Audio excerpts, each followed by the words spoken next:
I want to introduce a very good friend of ours and, of course, a very long-time member, Brett, and Brett Wingett from Blue Cross Blue Shield. And he's going to take us through what I think is going to be kind of fun session about communications, particularly communicating up to the C-suite. So I know some of you guys are the C-suite, but for a bunch of you are not. A real challenge is how do you as a technologist talk to the C-suite and get your proposals and ideas across and accepted, which is not always easy. All right. So Brett's going to have some fun with us to take us through some ideas here, right? Hey, thanks. Give a warm welcome to Brett, please. All right. So obviously this is going to be interactive. So I'm hoping you guys are all thinking about your communication wins and horror stories along the way, because we all have them. I can think of several. I'm having a little PTSD at the moment. But let's go forward. So when they asked me about this one, this is the first thing that came to my mind, which is if you don't know this movie, it's what we have here is a failure to communicate, and you're going to spend 9 hours in the box. So the point is that communication is critical in our daily lives. You can have the best idea in the world, and if you can't communicate it or communicate it in the wrong way, you can really your idea can be lost, or put in the dark attic of obscurity for the rest of your career. So it's super important to be able to communicate. And the reason I say up and down, because even if you only need to communicate up, you also have the responsibility, if you're a leader, to coach and mentor the folks that work for you. I probably spend, I don't know, half hour a day, every day, talking to somebody about a communication. That can be an email, a presentation, and how to, and coaching them so that they learn how to move forward. And I'm going to talk about some of the things that I look for when we do that. So let's go forward. Well, so all these little words up here are things to help kind of spark the conversation. This is not all we're going to talk about. If you have other things you'd like to bring up, I'd love to hear them. I'd love to hear anecdotes or techniques that you've learned along the way. So I'm going to start with time box a message. I like this one because this is something that happens all the time. It can be as simple as you've been invited to a meeting of your executive leadership team. They say, hey, Brett, you got 10 minutes to talk about XYZ. You go, awesome, 10 minutes. Hey, 10 minutes. And you get up there, and you know how these meetings go. If you've ever been in them, you're a little later in the agenda. They go, yeah, Brett, you only get 5 minutes. And it's got to be quick. And we're going to ask questions. So really you get 3. And then we're going to ask questions. So you always have to have your message in chunks that can be served up in different time slots. I always, you know how technical people are. They get up there and they're just like, they start talking about something and they're so excited about it. And they go, brrr. And I said, okay, that was good. But imagine the CEO steps out of her car as we were walking in the building. She says, hey, Brett, what's going on with Project Zero? And he says, I got 30 seconds. We're walking to the elevator. And you start, well, first the earth cooled, then the dinosaurs came, and we discovered oil. And then oil led to electricity, and then we got semiconductors. She says, okay, we're at the elevator. Sorry. Good. It was good. Great to see you. Thanks. Thanks for doing what you do. So you think about, okay, what is the most important thing you want to deliver in 30 seconds or 3 minutes or 5 minutes or 15 minutes? So you always have to have your message time boxed in some way that because you never know how much time you're going to get. You never know who you're going to see in the parking lot, and don't waste those opportunities. And so I just want to see, does anybody relate to that one, or do you have a story of the time maybe you didn't time box and you were sorry you were still on the title slide when the time ran out? Anybody? No. All right. Everybody. Actually, I want to know something. Yeah. Has anybody actually had the elevator pitch moment? Yeah. Right. Yeah. You had to give a chat on the elevator. Well, that's close enough. Same thing. That's great. That's. Do you want to talk about that just for a second? Yeah. This is from when I was an intern. So at Avnet, we usually use the stairs. We only got 2 floors. So I actually ran into the CEO in the stairwell, and luckily I knew who he was. But as an intern, I hadn't prepared a what do I do here kind of elevator pitch. And that was a lesson for me that I should always have, if I run into this type of person at my company, I need to know what do I do here and how am I contributing, or what is my ask? if I run into such a person for the, the 2 flights of stairs. That's great. Good one.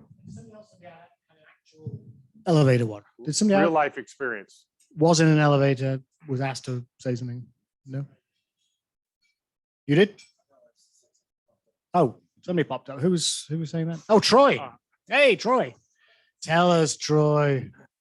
Yeah, right. That's the classic. We have a weekly ELT meeting. Sometimes I stand in for my boss, and I'm always ready on those. He says, "Hey, Brett, you got 20 minutes to talk about this." I go, "No, I'm not going to get 20 because I'm going to be between them and lunch or something else happened." And so you've always got to be able to say, what you really want to do is do 10 minutes and go, "You got any more? Can we go a little deeper?" Yeah, sure. So it's a great example. And that's probably very common. It sounds super simple, but it's hard. And particularly with technical topics, because people want to give the details. They want to talk about the kind of obscure, obtuse details, which are super important. But what we're trying to do at this level is communicate what's the problem. What's the problem? What do you want them to know? They're not fixing it. You don't expect them to log onto the server and do something. You just want to tell them this is what we're trying to do, so they maybe have a little better understanding. So that's one I like a lot. Lead with the why. I mean, I see a lot of presentations that start going, and you're like, what are we doing here? Why am I here? What? And you'll notice this is what happens when you're in an executive call and you're doing a presentation and they're, "Oh no, I'm totally listening to you. Yeah, no, hold on. Hey, did you see this thing here?" So you've got to make sure that you pull them in so they're like, "Oh, I need to sit up and pay attention here." So always be thinking about, why are you there? What is your purpose for doing this presentation? And it's not it's not that you've got to tell them all this information. Sometimes it's not that. You want them to do something. You want them to understand something. What is it that you want them to do? So I think it's a super important point on communications. Guy Kawasaki. So this is a pet peeve of mine. If you tell an IT person, "Okay, you get 2 slides," what do they do? What do they do? What size font is on their slide? Like 5. They put everything in there, the whole story, every 5.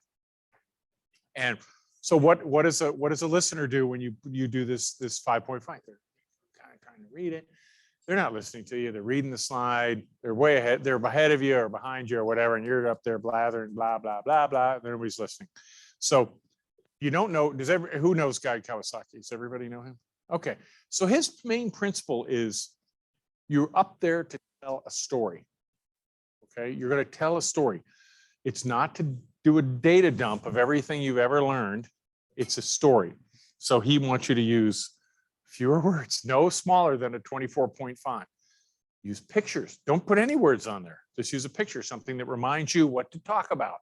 You don't have to put all the information up there. You can put it in the notes section of your PowerPoint. It can be up here, and so it just prompts you on what to talk. So it's really effective. I always see presentations that they're too many slides. You got 10 minutes, you got 12 slides. How is this going to work? How is it going to work? Tell me, and then you walk through it with them, you realize we're at 15 minutes. You've been down for 5 minutes. So getting people to synthesize their message, and it's a technique that I like to use with people, because it makes them really think about it. There's that old adage, I was a movie director who said, if you can't write the idea for your movie on the back of a business card, you haven't thought about it long enough. So that's the type of thing we have to do. And if you do that, it does force you to think, what is this? Why does the business care? Why does this person care? So I love Guy Kawasaki on that point.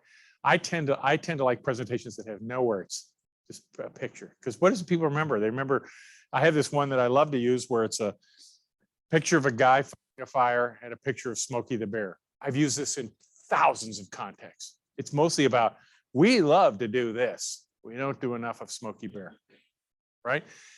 do you think if I had this long thing, wow, we had 18% defects, so it really should be 16%, and we got too many people, out there, and it's like, they're like, but they remember this is what we want to do, right? So that's one of my favorite, it's a favorite thing. Do you guys, does anybody have like a picture or something, a concept that they like to use that gets a point across that you've maybe used once or twice in your life? Yes, we have a buyer here. By the way, a couple of things. Dessert is at the back. If you haven't seen it, take it. Yeah. And secondly, we fed you, so do interact with us. Yeah, Right? yeah, exactly. So that's a quid pro quo right there. Right.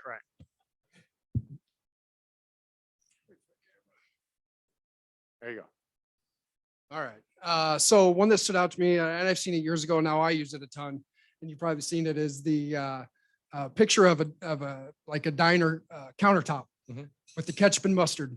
We waited 30 minutes, no service. And it's all around customer service, right? And Right. being responsive and quick to act and things like that. And that one just stuck out me. It's great. Stuck Great out to me for example. this Great entire time. example. Yep. No, it's good. And that story is going to stick with somebody. They're going to walk out and remember, oh yeah, ketchup and mustard. Come on, how many people have you just used Dilbert cartoons? Come on. Yeah. I know. There's Dilbert. Yeah, Dilbert's always a good one too. It is. Yeah. Any But it other, does have any work. other, visuals that people use to really get that a story across? Yeah. Lots of times we just use spaghetti. Uh-huh. We use, Troy will never hear you. so the last time we presented together, Yeah. we presented on a project, and this project was super complex. It was a pharmaceutical company, which you all know. Yeah. And we were in there trying to change everything. And the first thing that we showed to represent our experience was a little girl grabbing a plate of spaghetti and showing it to everybody. Yeah. And that was our experience. Mhm. But you can use it for a lot of things. You can show process maps that are just spaghetti as the part, but it kind of sets the tone that we're all in this together, that we're gonna work through that, work through the spaghetti. But people will remember an image long after they've forgotten what you wrote on your slide. So it's really is a good technique. The other thing with Guy Kawasaki is, tighten. I always tell people, we got to tighten this presentation up. I mean, people just have slide after slide after slide. I'm like, oh, what am I looking at? Usually lots of data, charts, pie charts, and how do you tighten this thing up to really make it something that people will walk out and they may want more information. That's what you want. This is not your last chance ever to communicate on something. It's kind of like, I always say, it's kind of like a resume. Your resume is not supposed to tell your whole life story. It's just supposed to get you the interview. And then you can tell your whole life story if you want, right? So anyways, okay. Bluff. Who knows what bluff is? Anybody? Nobody's heard of that one. Okay, this Bottom one. line, bottom line up front. And yes, bottom line up front. Yeah. So I will say this is one, if you're a I just want to vendor- give a shout out to Vishwa. That was very good, man. Thank you very much. Yes. That just shows you the people remote are listening Yeah, they're listening. and they're watching. Thank you. So I would say the biggest, the place where I see this violated the most is when vendors are doing presentations. They want to just take you through, our company's 50 years old. Look at all the logos we have. Wow, we have all this crazy technology and and you're like, what are we here for? So, start with what you're really going to have to do. You're going to have to spend $2 million with us and you're going to get XYZ. You kind of go, what? $2 million? How did you get that? Oh, let me tell you. And then you go through it. So the bottom line up front, I'm gonna kind of date myself with this. And I know this is before I even knew that was a thing. I did live in the era of when you actually made transparencies, and I'm sorry to admit that. But I did. I really did. So I had a CIO who you'd walk with your stack, and God help you if you drop the thing, but you'd walk in, carefully put it by the overhead projector who's, so there you go. He would do this. He'd go, whoop, he said, start from the back. He says, I don't have time to go through this whole thing. Start from the back. And the back was, I need $2 million. And, and he's like, well, what the hell do you need $2 million for? Well, let me back through my slides. So I was like, crap, that's really great. because the leaders, they don't have the thing, they don't have any of, they don't have any time, and they want you to cut to the chase. I see too many people who want to talk and go, ta-da, here's my final slide, and we're not doing a motivational talk here. We're really trying to communicate information. So it's super important to start with the bottom line. And even if it's bad news, the project is completely in the toilet. We're not going to make September 1st. And that's it. And now everybody's like, what? Now they're listening, right? They put their phones down, they put everything down, and now they're paying attention like, Brett, what the hell happened? Let's fix this. And now you're saying, okay, well, here's the reason. So it's a way to kind of pull your audience in and not waste their time.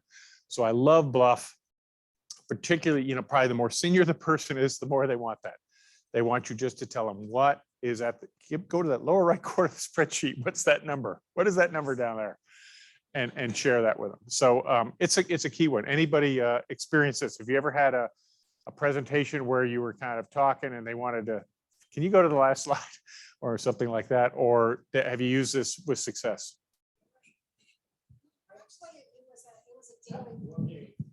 It was a daily dialogue. I had a client up in Seattle, and I would always have to give reasons for what I was getting ready to answer. So I would give my reasoning first, and then I would give the answer. And she just called me on it one day. She goes, no, you start off with yes or no, Right. and then you give me your reasoning. And There it you was go. really an amazing training experience.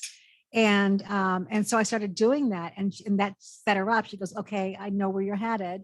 And then I would give the explanation of why I was saying yes or no. So it's, but that was the bottom line up front Right. thing on a daily basis. Right. Yeah. Right.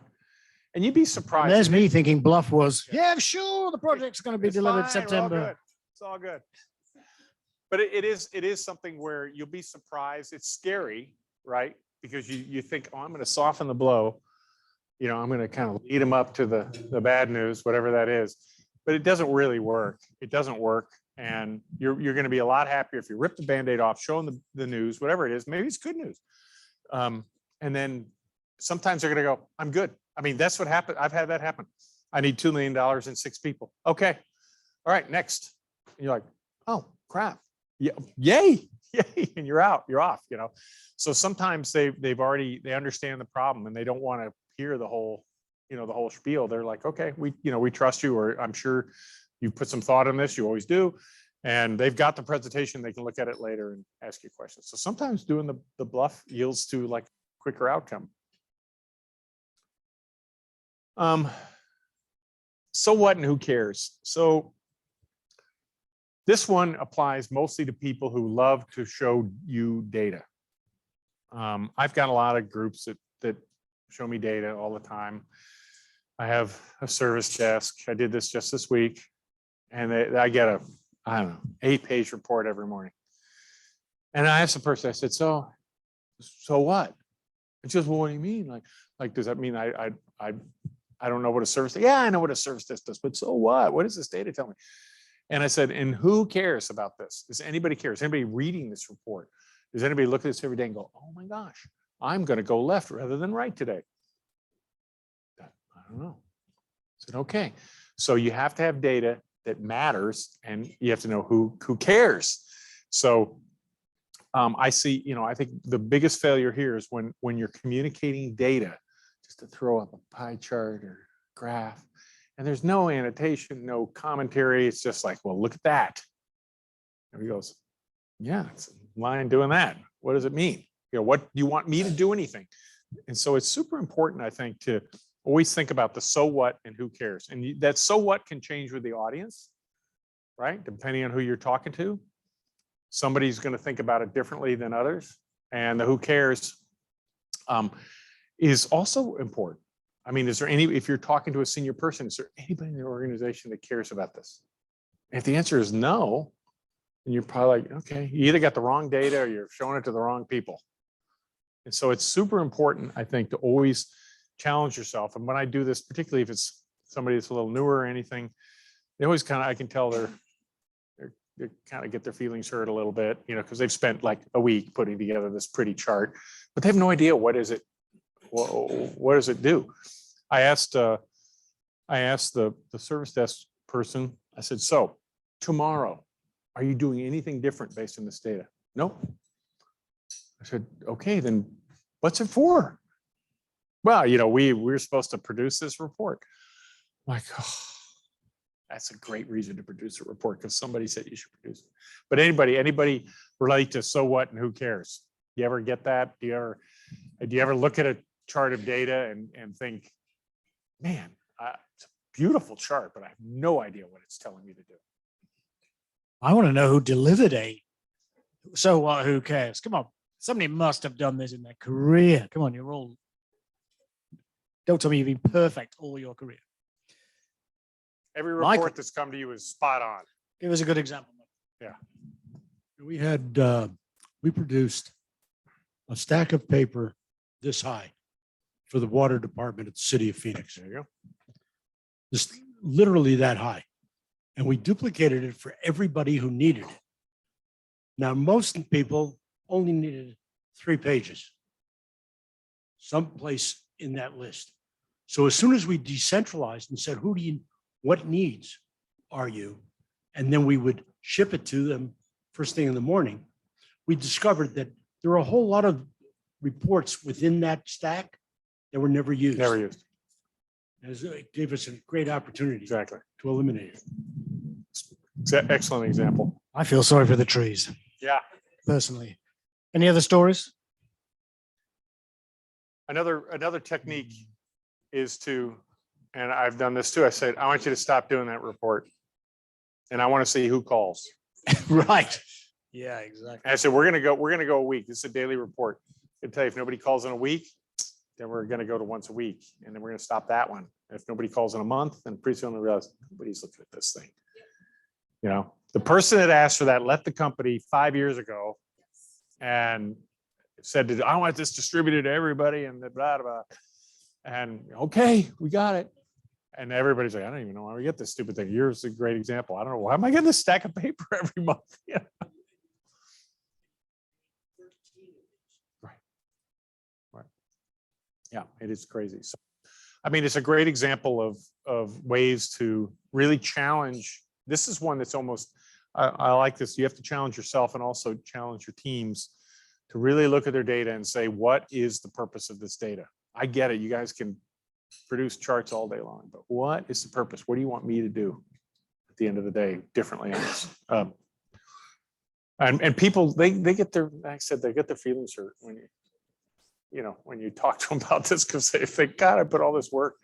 I asked for some data out of one of the teams, and the person, this was like 2 weeks ago, and they sent me an email with 8 attachments. All were different charts. I'm sure there's like something really important in there, but I can't figure out for the life of me what it is. So I said, I can't share this with my leadership team. I can't, because they're going to go, what, Brett, what are you doing? I said, we got to just give me one chart that shows how they're doing on all this stuff.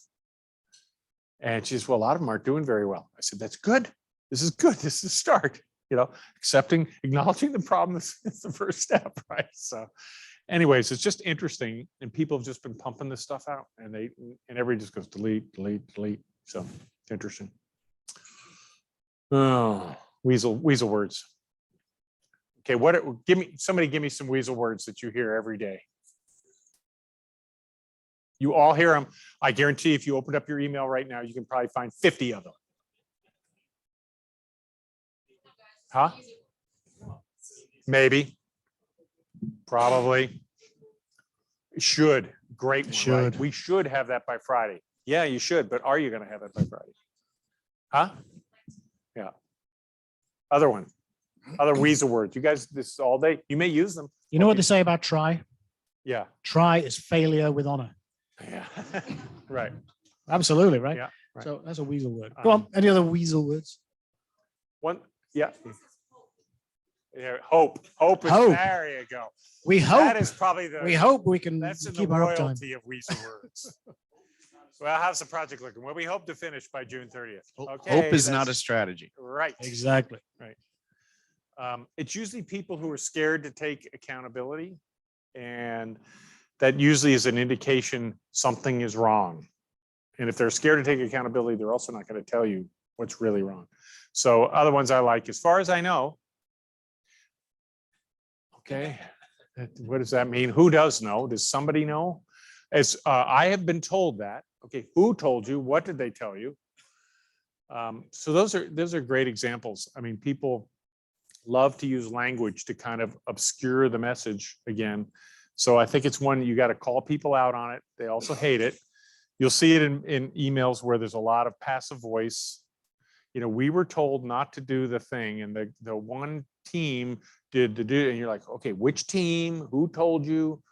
And that's how you can detect weasel words when it slips into passive voice, instead of just being direct, saying that, you know, Susan told us to not do that last week because we had a different priority. Okay, now I got something I can work on, you know. So any other weasel words come to mind?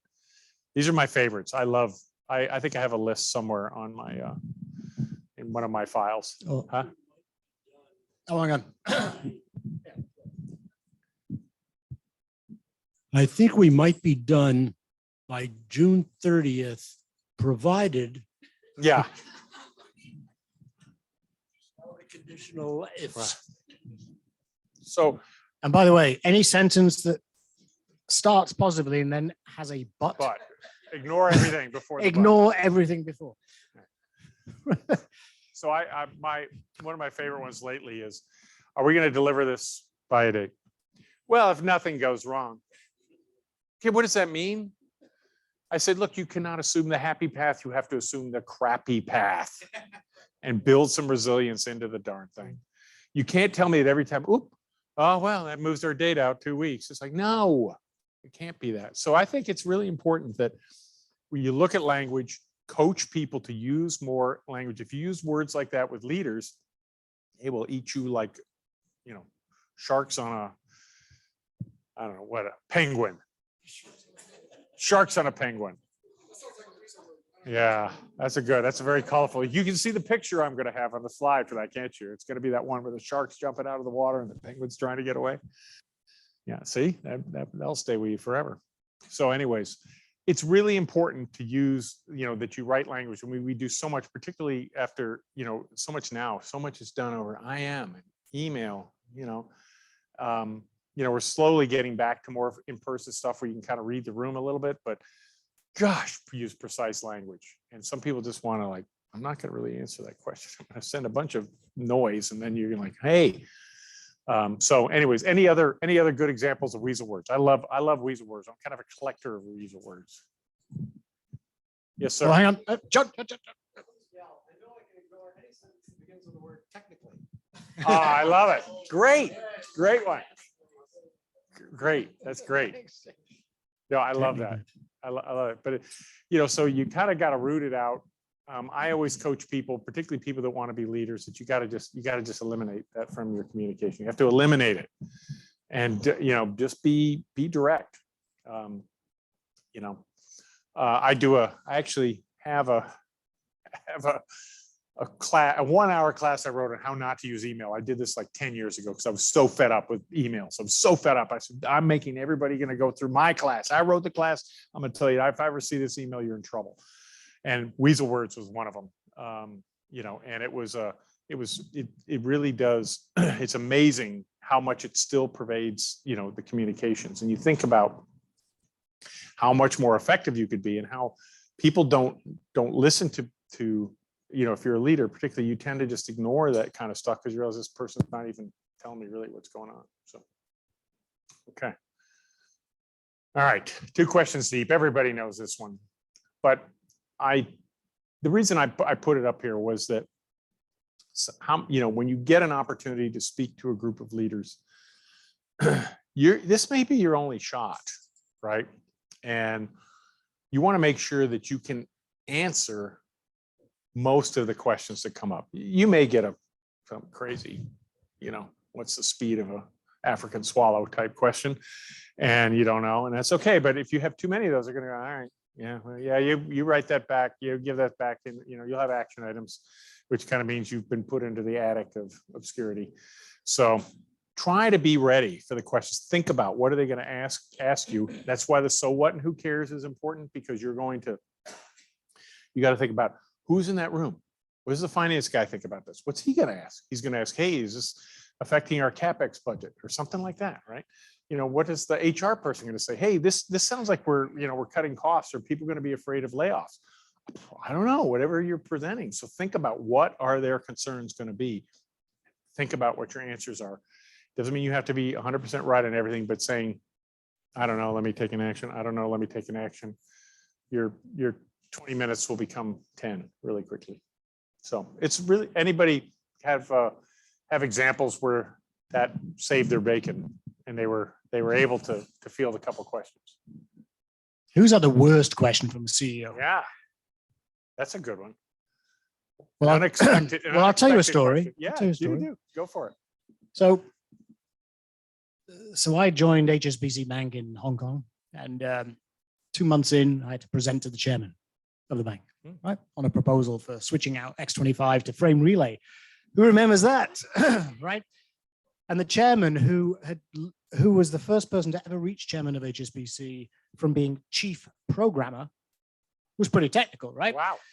So I was going through this frame relay thing in X25, and he said, "Well, tell me about the D bit of the header of X25." Wow. So yeah, you can get all sorts of questions, right? And you can't probably prepare for that, but they can be very technical. Anybody got any good stories about CEOs or C-suite asking you really odd questions, or you were really prepared and you felt great? Anybody got one? A good story or a nightmare? Oh, it can be a nightmare. We like nightmares. PTSD. We love nightmares. I'll give you one. It wasn't a question that was kind of nobody knew. It's more of a question that you have to prepare for because it's kind of a trap question. So we were recently updating the board, and so our cybersecurity person was going through talking about penetration testing. And one of the board members said, well, why do we only do it once a year? Why wouldn't we do a pen test more often, right? And the first, there's no right answer to that, right? Because if you say, oh yeah, we should do it more often. Well, why aren't you? Why are you here? Why didn't you think of that? And if you say, no, it's not worth doing it more often, well, are you sure you're never going to get hacked? So, I mean, it was one of those where you have to think about, and the right answer really was, hey, if I had one more dollar to spend on cybersecurity, I wouldn't spend it on more penetration testing. We have other priorities, right? Good. But it was one of those questions where that came up and put the guy in an awkward situation. So That's a great example. Yeah. That is an The ones excellent where, like you example. said, where you feel like rock hard. The place. true answer is once or twice a year, by the way, for external vulnerability scanning. Once a quarter for internal vulnerability scanning. Right. Anybody else? Any other questions? Weird questions you got? Questions you wish you'd prepared for in advance? I mean, this is everybody's had them. Where you went? I think there's a lot of shy people in this room. I didn't think of that one. Any other good? Oh, here we go. anything? Here we go. Here you go, sir. It's not necessarily a good question, but you got to stay on task. Okay, if you're going to be the CEO of let me get back into the politics a little bit. If you're running for United States Congress, you talk about United States Congress issues. You don't talk about COVID or something like that. So that's not part of the position that you're looking for. Stay on task. Keep that up front. Where is your wheelhouse, and stay in there. Don't get sidetracked because you're going to get into the two questions. Right. That's a great point. And the farther you go down that hole, it's tough to get out of it again. Yeah. So that reminded me. You kind of trigger something. What are the other thing is when you're in a group, it can go off track, right?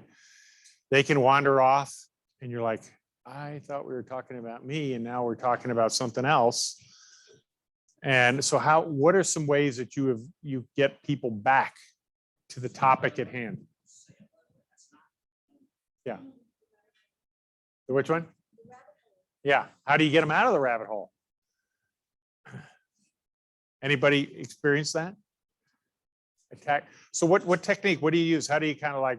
You can't go around and slap everybody in the room and say, "Snap out of it." We're not talking about the. TJ, you gonna have a go with that?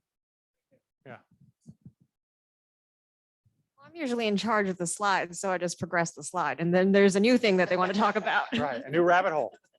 Yeah, that's good. That's good. No, that is a technique. You know, like moving on. The other technique is, great question. Next question. Yeah, right, yeah. I like that. I like that. Yeah, right. No, that's great. That is a good, it is a one that does, that, you know, you can end up, you're down now 8 questions and you realize, okay, we've gone too far on this one. Let me set some time with you. Cause I know you want to know about the D-bit. I'm gonna D-bit your ears off. Yeah, let me just, you know, let me just find some time with you. And then they go, oh, that's great. Cause I'd love to talk about it. Because a lot of the people in the room maybe aren't interested. So it's always identifying, again, you know, so what, who cares? Have you kind of lost the room? So that's another thing. Yeah, parking lot's another good, another good, right. Now, yeah, okay. Know your ask. So this is always another good one. When you go into these presentations, again, you've got the CFO and the CIO and the CEO, and they're all like, okay, what do you want? What do you need to do your thing? So make sure you know crisply what you want. Because if they go, this is the best idea ever. What do you need to do? What do you need to do this? Well, I didn't think you guys were going to say yes. Crap. Gosh. You know, yeah. I mean, yeah. So always know what your ask is, and again, don't be scared. You may, if you need $2 million, you need 6 people or whatever, whatever it is that you need. Be sure you're ready for the ask. They may say no, but the worst thing that can happen is they say yes, and you're not prepared. So know what you want, and it may be. Sometimes the ask is not necessarily monetary. It can be a behavior thing, a communications thing. It could be a lot of different things that you're asking them to do, but make sure it's crisp and understandable so that they do it. Anybody have a good example of that one where they either A went, oops, they said yes, they were going to go for that, and they weren't ready, or where they were ready and everything went swimmingly? Yep. Yeah, go for One it. second. It was kind of a question I was going to ask, Yeah. Brett, which was more, it's happened to me multiple times, so I can't imagine it hasn't happened to everybody else. You're like the 2 o'clock, and now all of these executives have been meeting all day long, right? You come in and you get onto slide number 2, and they all look at each other because there's something that they know that you don't know. Right.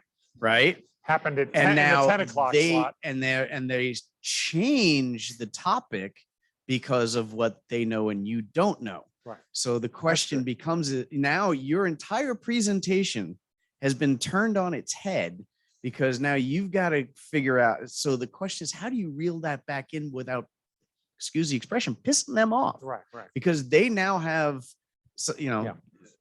I mean, I don't, I'm looking for techniques, Yeah. quite honestly. What do you guys think? I mean, Yeah. who's had that happen?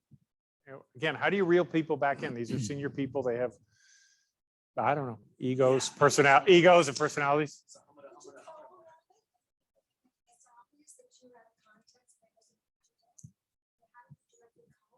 Yeah.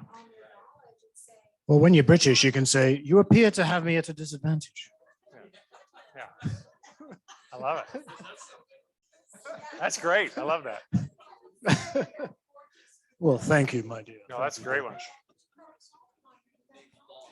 You do. Actually, Yeah. you do have to go on. Yeah. I mean, you just have to say, you must say, obviously something happened earlier on that's maybe changed the situation. Please share, so we can.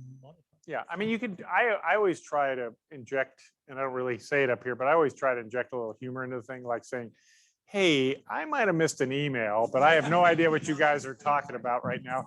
And it's okay, but we're like, you're over here all, and I don't have any idea what you're talking about. And they may go, yeah, give us 15 minutes. Okay. I'm just going to go over here, sip my coffee. Our CIO, Yeah. Ticketmaster, notorious for, you might as well just have one slide.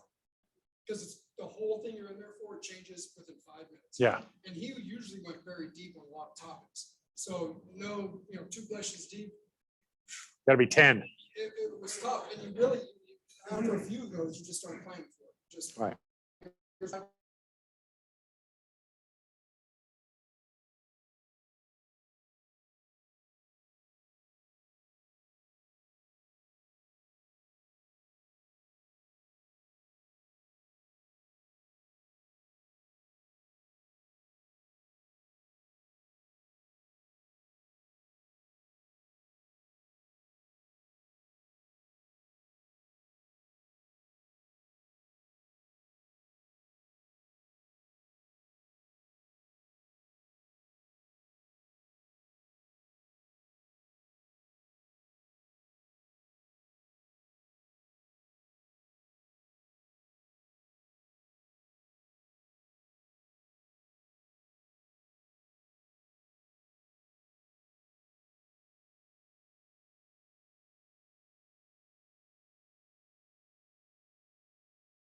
stories with topics that kind of went in a different direction. You know, I have a question for you. This is an assumption. It's an assumption that the entire C-suite's on the same page. What do you do when they're not on the same page and there's not a clear direction from them on where they want to go? You have the CIO saying something different and the CFO, and they're definitely not on the same page. They don't want to give the same direction.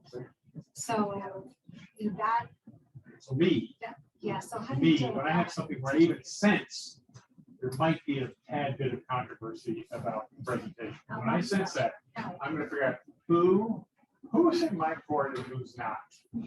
And who's maybe on the fence, because you probably have all three, right? So I'm gonna go to people who are not in my court and show what I intend to show. Might be a simplified version, might just say, hey, and say, oh, right, you know, we're gonna crucify you if you do that. And I say, okay, well, good, I do appreciate the heads up, but what are your concerns? So you kind of go, okay.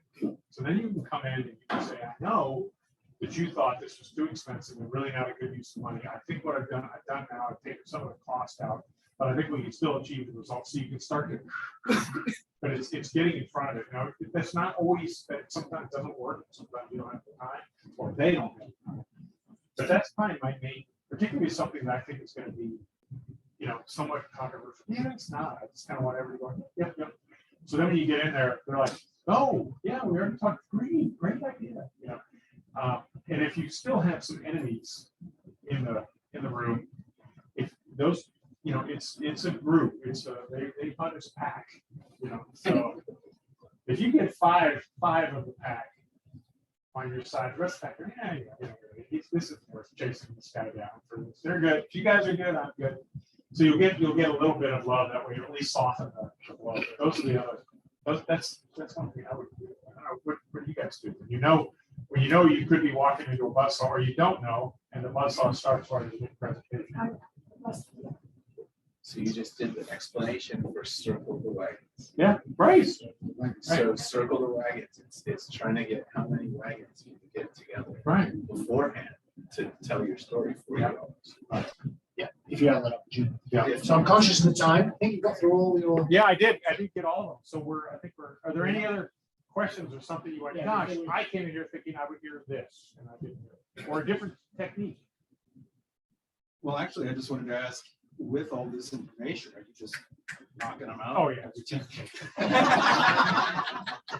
You know, by 2 o'clock, I got my feet on the desk and smoking a good cigar to measure results. Pretty much. No, but you learn stuff along the way. This didn't happen in a dream back in 1985. You know, so it's stuff you learn along the way. Not every technique works in every situation, but I like having a few tools. And my main purpose, I really want to build the next layer of people that don't get a chance to do this all the time. I see them just come in and just completely, just really do a bad job of presenting. They have a really good idea, and it just goes, you know. So that's my main thing. But no, do I have times where I'm going, you know, the buzzsaw in the room is probably the one that sometimes you just never see it coming. You just never see it coming. We try. You know, see that. Well, I hope that was some fun because I thought it was really good fun, and it's a good way to close out the summer before you've got 2 months break now. Right, thanks so much for doing that. It was so Happy to fun. do it. Really happy to do it. Really Happy to do it. appreciate it. Happy to do it. And, do stick around. That's the end of the formal session, but do stick around. You're not going to see each other for a couple of months, maybe. So take advantage. Have a very safe journey back home this evening, and have a great summer. And we just look forward to seeing you in September. Thank you so much.